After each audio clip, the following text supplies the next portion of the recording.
মার্কিন যুক্তরাষ্ট্রের অবৈধ সন্তান দখলদার ইহুদিবাদী ইসরায়েল এবং মুসলিম ফিলিস্তিনিদের সাথে পুরোদমে যুদ্ধ চলছে। আমাদের হাতে এসেছে ভয়ঙ্কর গুরুত্বপূর্ণ সংবাদ। আলহামদুলিল্লাহ, এইবার দখলদার ইহুদিবাদী ইসরায়েলের খেল খতম। শক্তিশালী মুসলিম দেশ মিশর ইঙ্গিত দিয়েছে গাজা যুদ্ধ অবসানের। আপনারা সকলেই হয়তো জানেন, মুসলিম বিশ্বের মধ্যে অন্যতম শক্তিশালী দেশ মিশর এতদিন চুপ ছিল।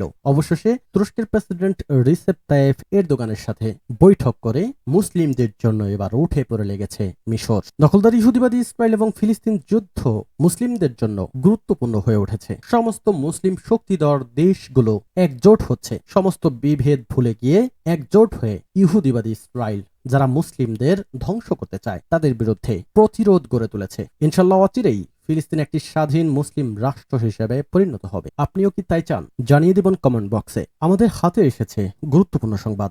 গাজা যুদ্ধ শেষ হওয়ার ইঙ্গিত দিল মিশর। এরপর জানিয়ে দেব ইউক্রেনের বিদ্যুৎ কেন্দ্রের রাশিয়ার ড্রোন হামলা। অপরদিকে গাজায় স্কুলে বোমা হামলায় জাতিসংঘের 6 কর্মী নিহত। খেপে গেছে জাতিসংঘ মহাসচিব। গাজায় যা ঘটছে তা সম্পূর্ণ অগ্রহণযোগ্য বলে ঘোষণা দিয়েছে। এরপর জানাবো আমি পদত্যাগের রাজি বললেন ভারতের মমতা বন্দ্যোপাধ্যায়। এবং সর্বশেষ জানিয়ে দেব রাশিয়া ও চীন ন্যায় বিচার ভিত্তিক বিশ্ব ব্যবস্থা গড়তে চায় বলছে পুতিন। আপনারা সকলেই জানেন, রাশিয়া এবং চীন মার্কিন যুক্তরাষ্ট্র এবং পশ্চিমাদের বিরুদ্ধে একজোট হয়ে কাজ করছে, যে কারণে ইসরায়েলের ধ্বংস আরো অনিবার্য হয়ে পড়েছে।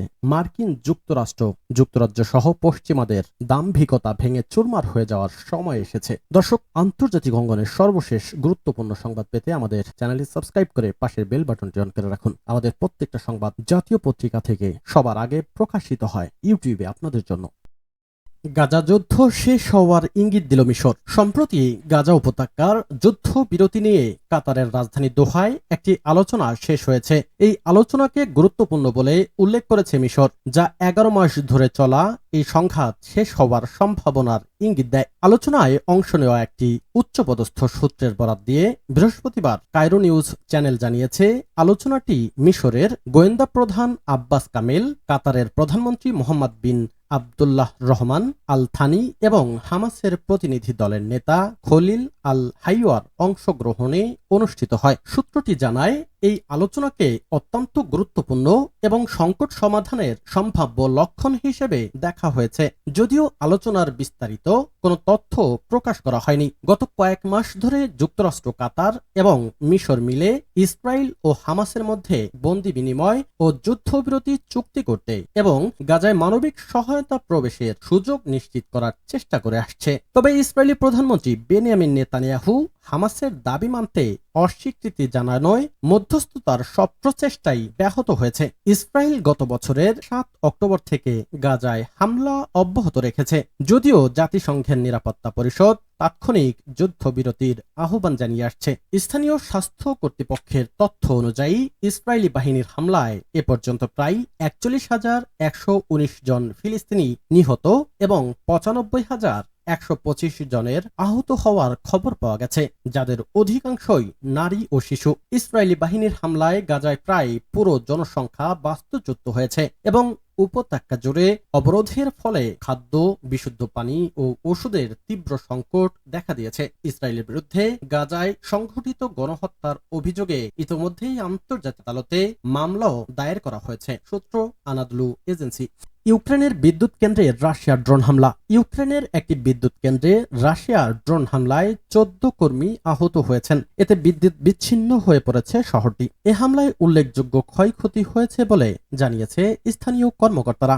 বুধবার রাতে উত্তরাঞ্চলীয় কনটোপ শহরের বিদ্যুৎ কেন্দ্রটিতে ড্রোন হামলা করে রাশিয়া। ব্রিটিশ বার্তা সংস্থা রয়টার্স এ খবর জানিয়েছে। শহরে বিদ্যুৎ পুনরুদ্ধারের কাজ করছে উদ্ধারকারীরা। যুদ্ধ শুরুর আগে কনটোপে প্রায় 83,000 মানুষ বসবাস করত। আঞ্চলিক কর্মকর্তারা বলেছেন, হামলার সময় 10টি বিস্ফোরণ হয়েছে। গাজায় স্কুলে বোমা হামলায় জাতিসংঘের 6 কর্মী নিহত বলছে গুতেরেস। এবং তিনি আরো বলেছেন, গাজায় যা ঘটছে তা সম্পূর্ণ অগ্রহণযোগ্য। গাজায় প্রায় ত্রাণ কর্মী মারা গেছেন, যার মধ্যে 2/3 বেশি জাতিসংঘের কর্মী বলে জানিয়েছে জাতিসংঘ। গাজায় নিহত জাতিসংঘের কর্মী ও অন্যান্য ত্রাণ কর্মীদের হত্যার ঘটনায় জবাবদিহির অভাবও সম্পূর্ণ অগ্রহণযোগ্য বলে মন্তব্য করেন জাতিসংঘ মহাসচিব অ্যান্তোনিও গুতেরেস। জাতিসংঘের মহাসচিব বলেন, গাজায় যা ঘটছে তা সম্পূর্ণ অগ্রহণযোগ্য। গাজায় যুদ্ধ শুরুর পর তিনি ইসরায়েলের প্রধানমন্ত্রী বেনিয়ামিন নেতানিয়াহুর সঙ্গে কথা বলতে চাইলেও নেতানিয়াহুর তরফ থেকে ফোন ধরা হয়নি বলে জানিয়েছে গুতেরেস। খবর ডয়েচে ভেলের।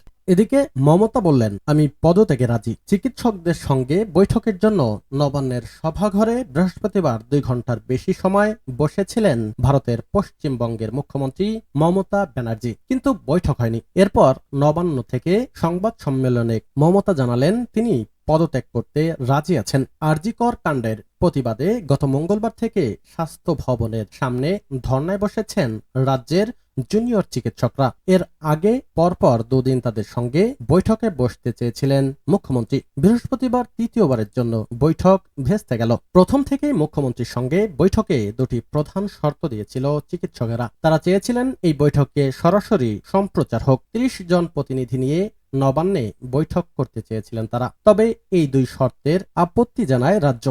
এদিকে রাশিয়া ও চীন ন্যায় বিচার ভিত্তিক বিশ্ব ব্যবস্থা গড়তে চায় বলছে পুতিন।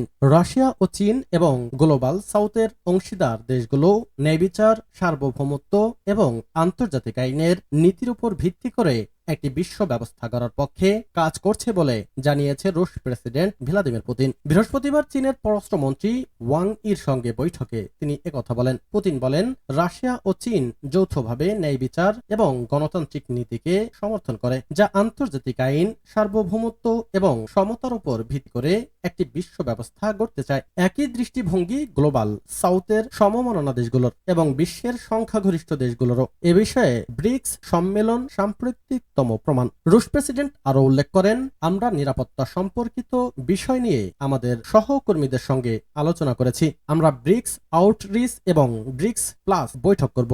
অনেক দেশ বিশ্ব ব্যবস্থার প্রতি আমাদের দৃষ্টিভঙ্গি শেয়ার করে এবং আমাদের সংগঠনের সদস্য হতে আগ্রহী। আমরা সর্বসম্মতিতে প্রাসঙ্গিক সিদ্ধান্ত প্রস্তুত করতে যা সম্ভব সবই করব। পুতিন এ সময় চীন রাশিয়ার ঐতিহ্যবাহী সম্পর্কের কথা স্মরণ করিয়ে দিয়ে বলেন, রাশিয়া এবং চীনের মধ্যে ব্যাপক অংশীদারিত্ব ও কৌশলগত সহযোগিতার সম্পর্ক বহু বছর ধরে চলে আসছে এবং এই সম্পর্ক পরস্পরের জন্য লাভজনক এবং সমতা ভিত্তিক। আগামী 2 অক্টোবর রাশিয়া ও চীন তাদের কূটনৈতিক সম্পর্ক স্থাপনের 75তম বার্ষিকী উদযাপন করবে বলেও উল্লেখ করেন তিনি। সূত্র তাস নিউজ এজেন্সি।